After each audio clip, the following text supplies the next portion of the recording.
Just today, the FDA announced it is allowing the makers of a new potential coronavirus vaccine to move to the next phase of trials. Now, there are usually three phases, okay? The process can take years. Critics worry that the FDA is rushing.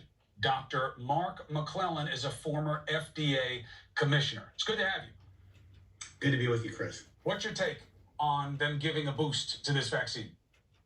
I think it's another important step forward in the development of vaccines. Chris, as you said before, this is a new kind of vaccine. We haven't seen it used in people before. So there are still some important steps in testing ahead that will take time. This round of tests is about figuring out the right dose and if there are any major side effects as well. After that, it's going to have to go into larger scale testing, but this is going to be done in a matter of a few months, and that's a really unprecedented time frame. So Tony Fauci says, look, we're not going to rush the phases of the testing. We're going to rush the manufacturing, and we're not going to wait until the phases are done. We're going to take a gamble here that this works. And I said, well, how can you take the gamble? You don't know anything about this virus. You know what I mean? Every time I tell you something about my symptoms, you go, gee, we haven't heard that.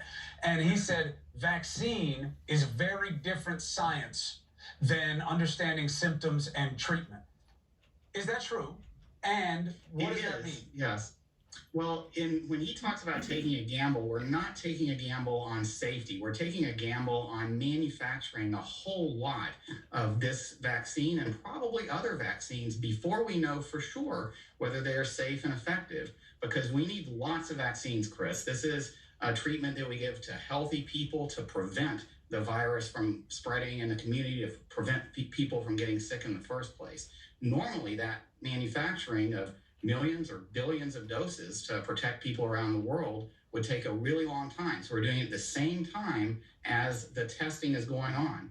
If the testing doesn't pan out, we have to throw away the vaccine. You know, one of the weird things here about how we got to this point is that when the Chinese put out the, what do you guys call it, the sequence for the virus or whatever back in January, Yes. Fauci put it right into vaccine mode. So I guess they've been working on this over 60 days. It's interesting that while it seemed to some of us that we're kind of asleep on this, you know, and that they were taking it too lightly, the first chance that Fauci had with the vaccine part, he went into full mode of trying to create a vaccine. Interesting.